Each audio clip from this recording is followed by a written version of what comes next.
will be with me in paradise. Sinabi ng ating Panginoon, Jesus, ay sinasabi ko sa iyo, ngayon din ay isasama kita sa paraiso. Ang mga salitang ito ay kanyang binitawan sa taong makasalanan. Ito ay nagsilbing assurance na kailanman ay hindi tayo pababayaan ng ating Panginoon. Hindi po nagkasala ang ating Panginoong Jesus. Subalit, dahil mga kasalanan, siya ay nabilang na isang makasalanan.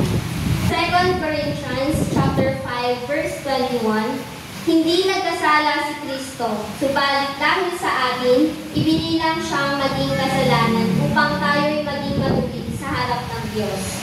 Noong unang panahon sa pamumuno ng Roma, ang pinakamabigat na parusa sa mga taong gumagawa ng masama at nagkakasala ay ang pagpako sa krus. Kaya naman ang ating Panginoong Jesus ay ipinako sa krus sa pagitan ng dalawang nagkasalang kriminal.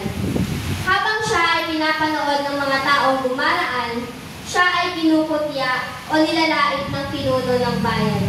Sinasabi nila na nailigtas niya ang iba, ngunit ang sarili niya ay hindi niya mailigtas. Ganun din po ang mga kawal. Siya ay iniinsulto at kino-question kung ikaw ay isang hari, bakit hindi mo mailigtas ang lahat kasama ng iyong sarili? Matapos husgahan, pahirapan, at ipako sa krus si Jesus, hindi pa naitigil ang putya sa kanya. Isa sa mga taong iyon ay kabilang sa dalawang magnanakaw na kasama niya na nakapako at nakabitin. Ang isa roon ay nagawa pang manghamak. Kahit siya ay nagdurusa na at naghihirap, nagawa niya pang putyain si Jesus. Kaya naman ang hamon niya kay Jesus, kung tunay kang anak ng Diyos, iligtas mo ang sarili mo, pati na rin kami. Buti na lang, may isang taong nagbalik. Isang taong naniwala kay Jesus, kahit sa huling pagkakataon. At ito rin ay isa sa dalawang magnanakaw na kasama ni Jesus na nakapako. Siya na mismo ang sumagot sa labis na pangungulya ng kasamang kriminal na nakapako. Dapat lang na tayo ay maparusahan sa kasalanan na gawa natin, ngunit ang taong ito ay hindi nagkasala. Kaya ilang sumamo kay Jesus itong magnanakaw at ang sabi, Panginoon, alalahanin mo ako kapag naghahari ka na sa kaharian ng Diyos. Hindi nagdalawang isip sumagot si Jesus. Sinasabi ko sa iyo, ngayon din ay isasama kita sa paraiso. Jesus gave assurance to the second criminal. Isang nakakamanghang salita ang lumabas mula sa bibig ng ating Panginoong Jesus noong siya ay nakapako doon sa krus. Ang isang lalaking kriminal na nakagawa ng napakaraming kasalanan, subalit binigyan ng Panginoon ng assurance na siya ay isasama ng Panginoon sa paraiso.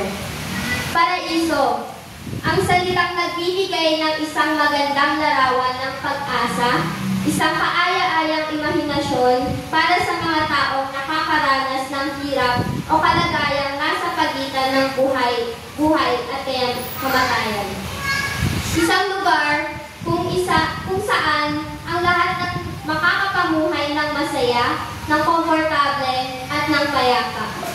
Kung iisipin, ang isang paraiso ay lugar kung saan ligtas ang lahat.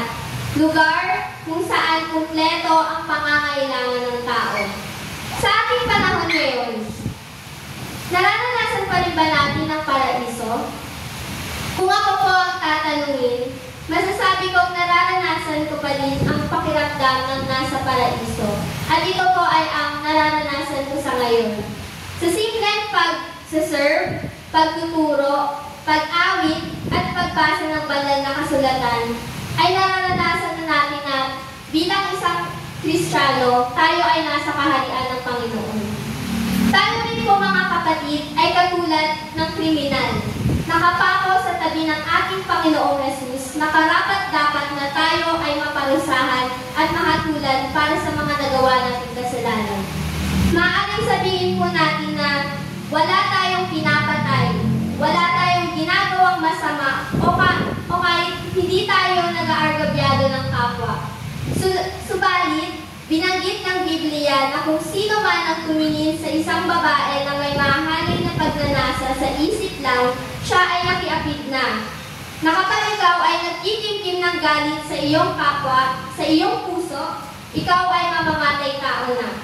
Binanggit sa Biblia ng Romans chapter 3 verse 10, walang matuwid, wala kahit isa. Lahat tayo ay nagkasala at hindi naging kalugod-lugod sa paningin ng Diyos. Subalit kung gaano man karami ang kasalanan ng isang tao, kapag siya ay lumapit at nagpakumbaba sa harapan ng Diyos, siya ay tatanggap ng kapatawaran at buhay na walang hanggan. Ang ikalawang huling wika ay isang garantiya sa ating lahat na tayo